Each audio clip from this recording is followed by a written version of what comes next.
안녕하세요. 비가 이렇게 많이 오는 날이면 오랜 투병 끝에 하늘로 간 우리 오빠가 생각납니다. 오빠는 떠나면서 저에게 큰 선물을 주었어요.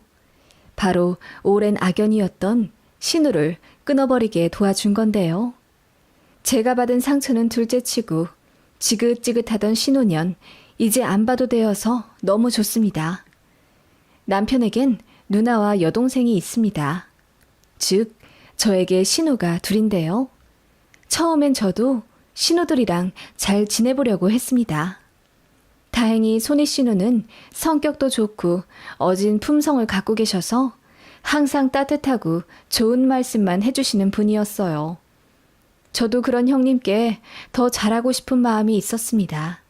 다만 아래 신우는 결혼 전부터 답이 없었네요. 첫 인상부터 뭔가 심상치 않긴 했어요. 상견례 자리에 짧은 미니스커트를 입고 짙은 화장을 하고 왔더라고요.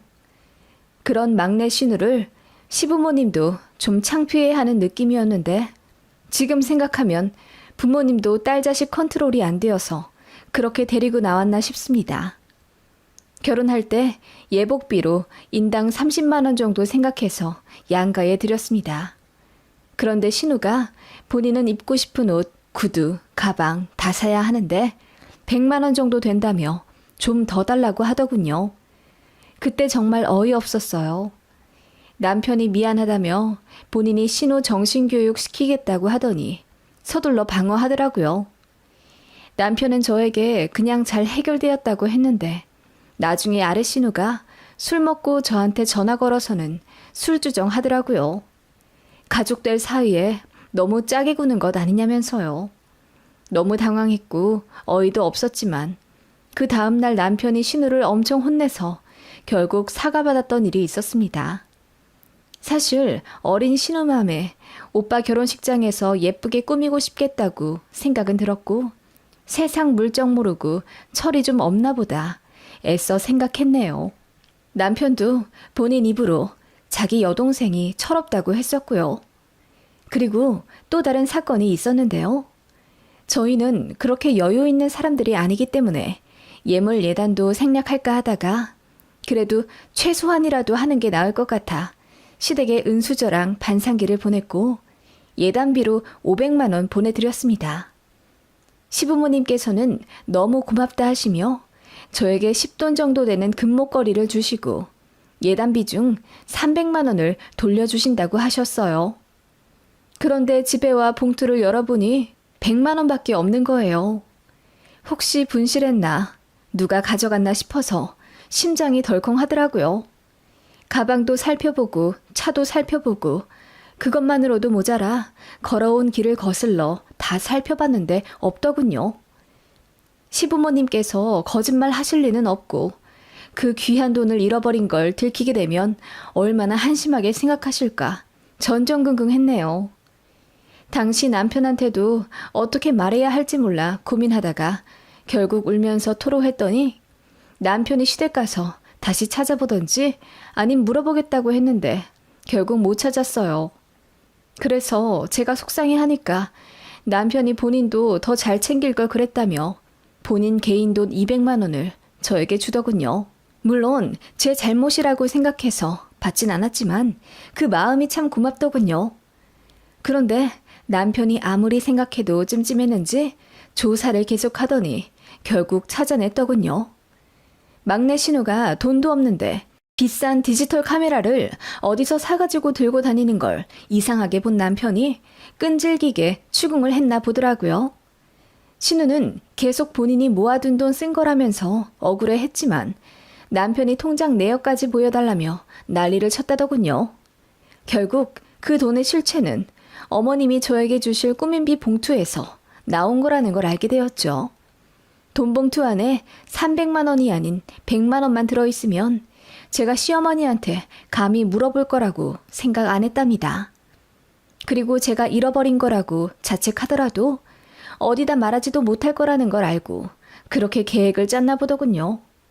너무 악랄하지 않나요?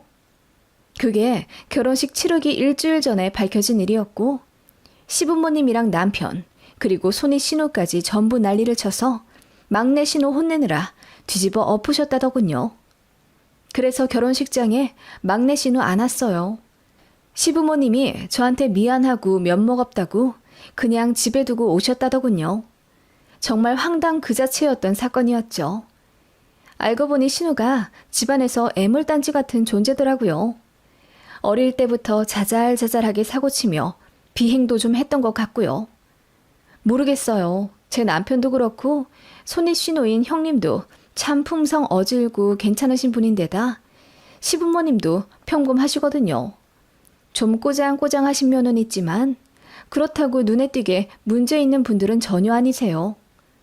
막내 신우는 뭐 때문인지 어렸을 때부터 사고도 많이 치고 성격도 많이 엇나갔다고 하던데 그냥 타고난 성향 같습니다.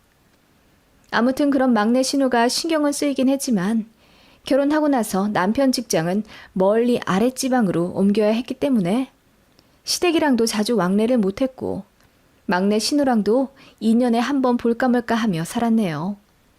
그렇게 지내는 동안 저는 아이들을 낳아 키우고 있었고요. 문제는 막내 신우가 결혼하면서 저희랑 같은 도시로 이사 오고 나서부터 벌어졌네요. 저희 아이들 초등학생일 때 막내 신우가 갑자기 결혼을 했어요. 혼전 임신으로 급하게 결혼한 상황이었고 신우 남편은 이렇다 할 직업이 없는 사람이었습니다.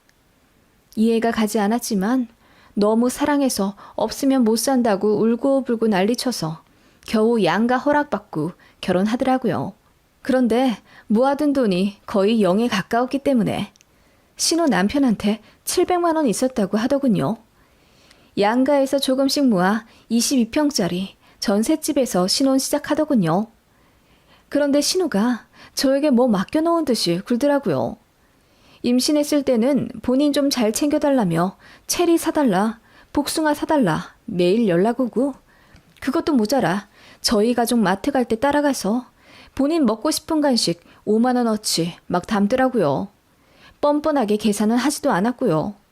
그런 식으로 마트나 시장 갈 때마다 악착같이 따라와 제 지갑을 같이 쓰려고 하는 게 괘씸하고 열이 받아 이건 아닌 것 같다고 선 그었더니 가족 사이에 너무하다면서 시장 바닥에서 엉엉 울더라고요. 배는 남산만한 임산부가 엉엉 우니 잘 알지도 못하는 주변 상인들과 할머니들은 저에게 손가락질하며 신우가 임신해서 먹고 싶은 게 많은가 보다. 올키가 돼가지고 베풀질 못한다며 막 혼내시는 거예요. 그때 얼마나 창피하던지요. 애 낳고 나서도 장난 아니었습니다. 산후조리원은 돈 없어서 못 들어가니 저더러 도와달라. 산모 식단 좀 차려달라. 등의 요구는 애교였어요. 물론 다 들어주진 않았지만 아무렇지 않게 도움 요청하는 게 너무 부담스러웠어요. 그리고 저희 부부를 무슨 ATM기처럼 알기 시작하더라고요. 아이 기저귀나 옷 사이즈 업해야 하는 시기가 오면 당연히 저희한테 연락합니다. 그리고 조언 묻는 척하면서 돈 뜯어내죠. 언니, 우리 애기 옷을 사야 하는데 어떤 사이즈를 사줘야 할지 모르겠어요. 언니는 애 둘이나 키워보셨으니 아시겠죠? 저희 애한테 잘 맞을 만한 사이즈로 우주복 하나만 골라주세요. 제가 돈 드릴게요. 그런 식으로 제가 일단 골라서 사주면 돈을 주겠다는 식으로 접근을 하더군요. 처음엔 신혼의 사정이 딱해서 돈을 몇 번 안 받았습니다. 그랬더니 맨날 그 방법 쓰더군요. 그래서 한 번은 작정하고 돈을 받았어요. 준다고 했으니 받겠다고요. 계좌번호 보냈더니 당황해 하더라고요. 그리고 나서 돈을 주긴 줬는데 5만 원 줘야 할 걸 3만 원만 보내더군요. 어이가 없어서 덜 보냈다고 했더니 그제야 자기 돈이 없어서 그것밖에 못 보냈다고 미안하다고 하더군요. 아무튼 애 100일 때도 저희한테 뭐 맡겨둔 듯이 보행기 사달라, 금반지 사달라 난리더니 돌 때는 대놓고 애 앞으로 적금 좀 들어달라고 어이없는 요구를 하더군요. 외삼촌이랑 외숙모가 조카 앞으로 다달이 10만 원씩 해주면 나중에 우리도 부모로 알고 효도할 거라나? 그 말에 남편이 적당히 하라며 화를 냈더니 한동안 자제하나 싶더군요. 저도 복직해서 일 바빠 신호 연락 잘 안 받고 그렇게 살았어요. 그래도 워낙 가까이 살다 보니 한 달에 한두 달은 꼭 만났습니다. 만나서 어떻게든 소고기나 스시 같은 비싼 것 얻어먹으려 하는 게 참 속보였지만 신혼에도 사정이 안 좋으니 그냥 눈 딱 감고 봐줬어요. 시조카한테도 돈 참 많이 들어갔네요. 생일이다, 어린이날이다, 뭐다 해서 1년에 그 아이한테만 거의 50만 원은 썼던 것 같아요. 누군가는 바보같이 왜 다 해주냐고 묻지만 그것도 많이 쳐내서 그 정도네요. 신우 너무 싫었지만 그래도 돈 없어서 누수공사도 제대로 못해 집에 곰팡이 범벅인 것을 보거나 다 낡아빠진 팬티 입고 다니는 걸 보면 괜히 연민이 들었거든요. 신우 남편도 타 지역 공사장 다니느라 집에 거의 안 들어오니 신우랑 시조카 둘이서 거의 생활을 하니 마냥 외면하지도 못하겠더라고요. 이래저래 복잡한 속사정이 있어서 신우를 매정하게 끊어내지 못했던 겁니다. 그러다가 신우가 타 지역으로 이사를 가게 되었어요. 너무 좋더라고요. 그런데 돈 없어서 이사도 못 가고 다시 눌러앉게 생겼다고 하자 남편이 기겁하면서 500만 원 해줬네요. 나중에 알게 되었지만 제가 내심 좋아하는 걸 신우도 눈치를 채고 심술 부린 거였어요. 협박을 한 거죠. 정말 신우 그 악랄한 잔머리 여전하더군요. 그런 신우를 저는 15년 정도 견디며 결혼 생활했던 겁니다. 이사 가고 나서 스트레스 덜 받을까 기대했는데 웬걸 한 번 저희한테 기댔던 신우는 먼 곳에 가서도 걸핏하면 돈 달라, 애 책상 사줘라, 애 태블릿 PC 사달라 요구를 하더군요. 그래서 제가 우리 애들 뒷바라지 하기에도 벅차니 그런 식의 무리한 요구는 하지 말라고 처음으로 화를 냈습니다. 그랬더니 신우가 애 데리고 막무가내 저희 집에 올라오더니 올케로 들어왔으면 올케답게 굴어요 언니. 우리 엄마 아빠한테 잘하지도 못하는 며느리잖아요. 신우가 형편이 어려우면 좀 돕는 게 맞는 거죠. 새언니 정말 개념 없네요. 라고 하더군요. 그리고는 6살 난 시조카를 저희 집에 맡길 테니 일주일만 봐달라고 하며 나가는 것 있죠. 알고 보니 저한테 화를 내러 오는 건 핑계였고 시조카 어린이집 방학이라 애 돌보기 귀찮으니 무대뽀로 저한테 맡긴 거였어요. 제가 마침 휴직 상태라 집에 있는 거 신우도 알았거든요. 그래서 남편이 미친 듯이 화를 내 신우 끌고 와 다시 시조카 데리고 집에 가게 했지만 저는 신우한테 정말 없던 전까지 다 떨어진 계기가 되었죠. 그것보다 더한 일이 있을까 싶었는데 라스트 팡이 남았더군요. 저에게는 오빠가 하나 있었는데 결혼을 하지 않았어요. 미혼 상태로 사업하며 열심히 살다가 40대 후반에 간암 판정을 받았습니다. 그래서 수술도 받고 항암도 했지만 결국 차도가 없었고 호스피스에 들어간 지 10개월 만에 오빠가 하늘에 갔어요.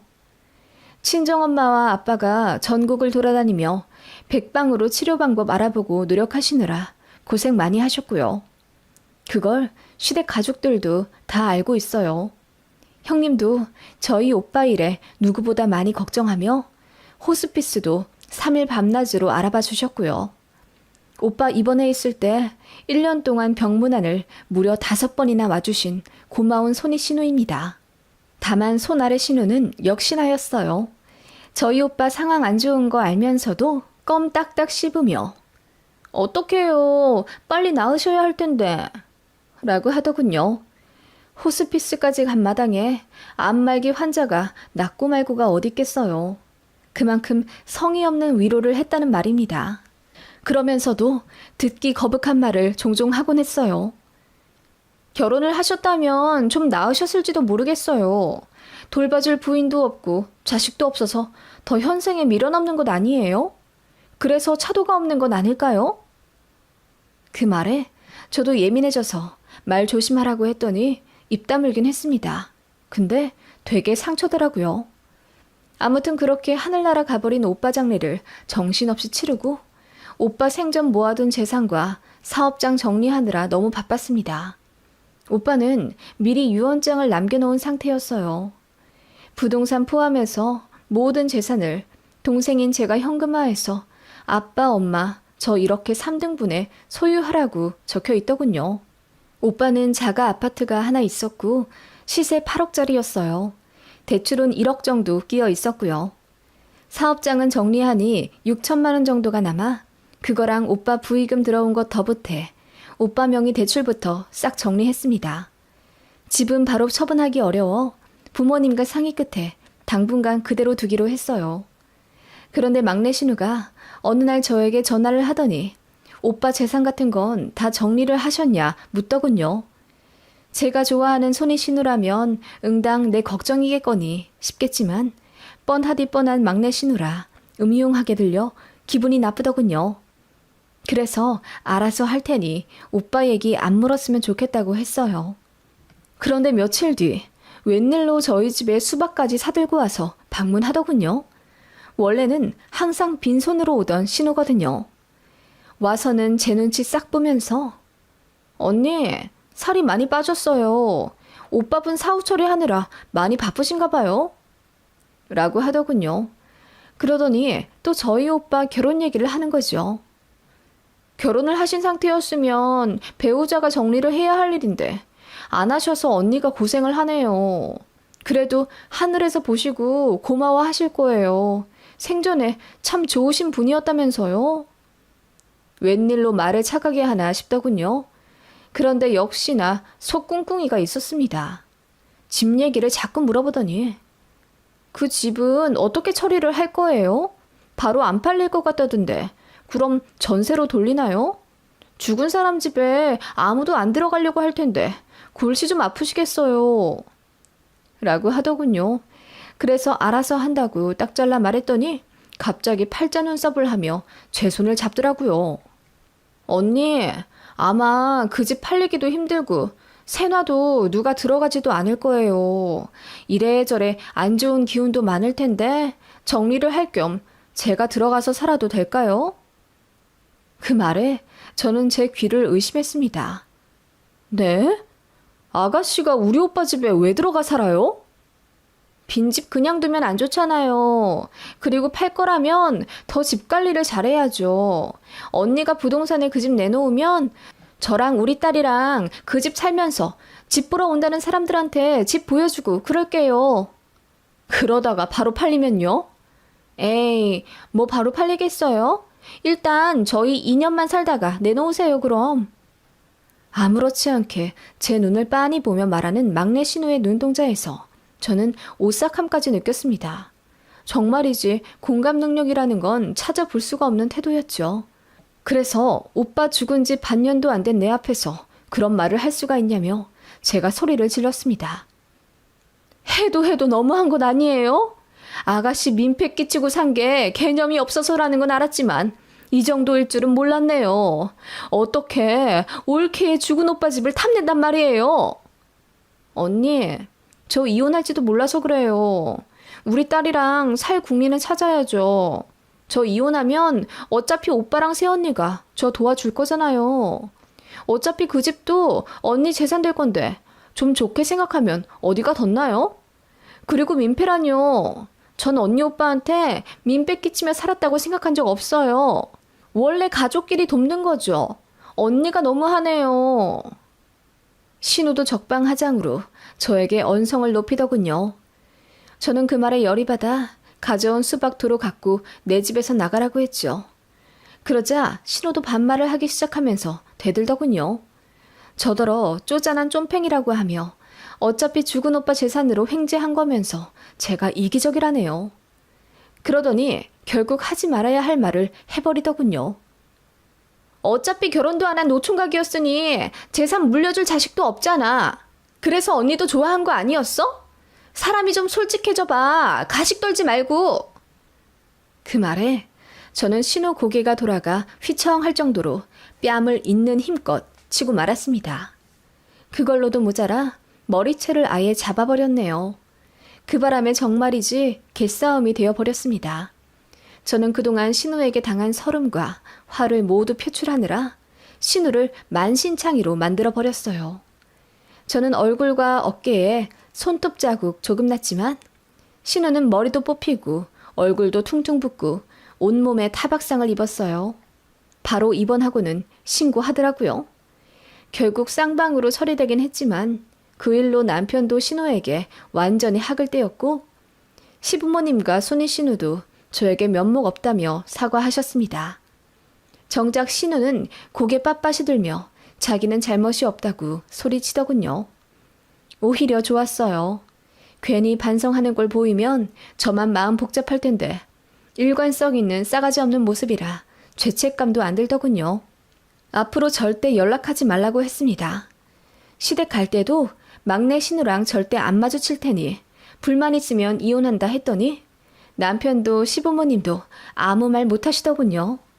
막내 신우도 저 다신 안 볼 거라며 큰 소리 뻥뻥 치더니 작년에 이혼하고 애 혼자 키우고 살게 되면서 시댁 식구들한테도 도와달라 손 내밀고 저한테도 다시 연락하고 싶은지 안부 묻는다 하더군요.